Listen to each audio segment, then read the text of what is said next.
Hey there YouTube, this is Park from Team Shockwave, and today I'm with Jenny. You guys know her from her quick draw, synchron deck, her Hieratic duels, and what other decks you have been playing in the past. It's always dragon based, isn't it? Yeah, so I played Rulers for a while too. And alright. Lately it's Shadal and Sylvan. I'm back to Sylvan for a while. Alright, so what deck profile are you showing today? So today I have a Hieratic Tzolk'in.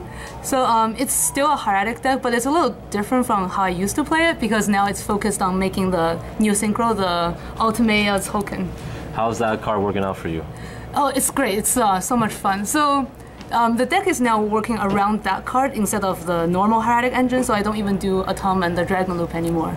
But the Tzolk'in itself is very powerful. It's worth making a deck around him. Alright, cool.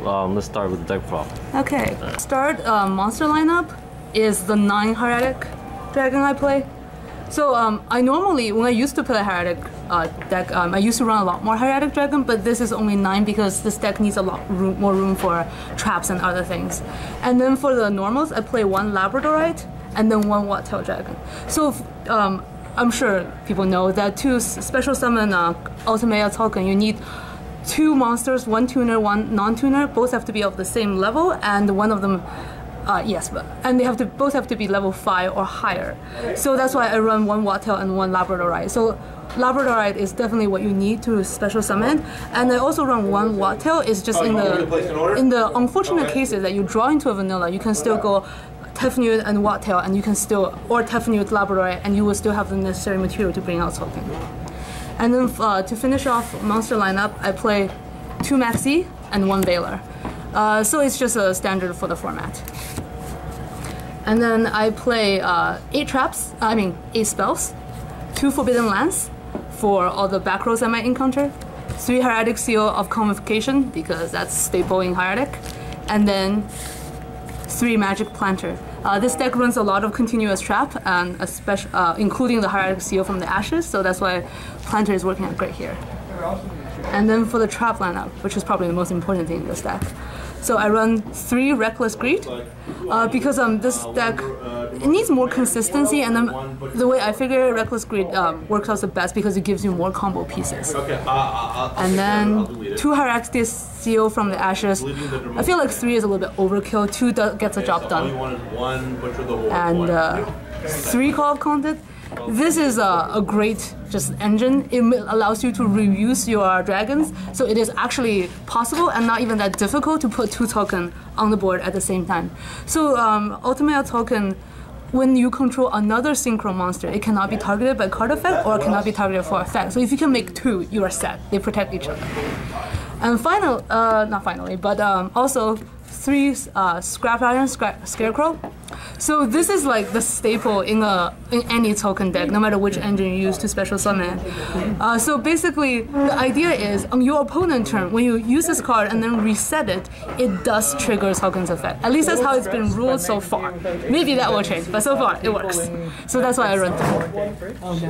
And then I do run defensive traps, so 2 Mirror Force, just to clear the board because sometimes it takes a while for this deck to get started. 1 Vanity's Emptiness is great. And for my deck, it's also a fodder for Planter, so it doesn't, clog up my own field. 1 Torrential, 1 Bottomless, and 2 Fiendish Chain. Again, it's just for defensive lineup to sort of protect myself before I can go off. And extra deck, I guess. So for extra deck, the star of the team, 2 Ultimaya Tzolk'in.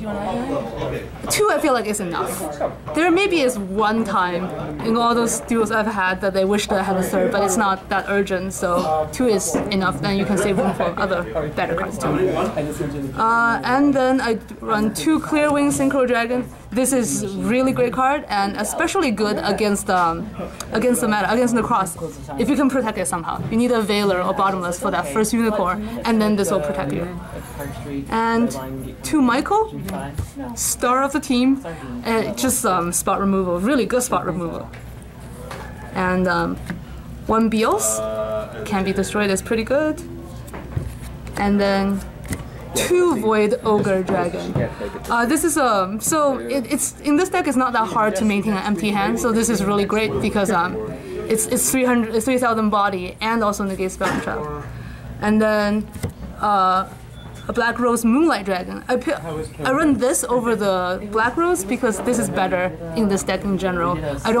In this deck you really want to blow up your own board. And also that the bounce effect in this format is a little bit better. And finally, Stardust Spark, Stardust Dragon, and Crimson Blader. Crimson Blader is really a medical, and it is possible to make in this deck, but kind of difficult. So. And I run 2 XYZ, Constellar Ptolemy M7, and finally Utopia Beyond. That's the name. Utopia Beyond is a great card. It actually won me a couple games too. And that is the deck.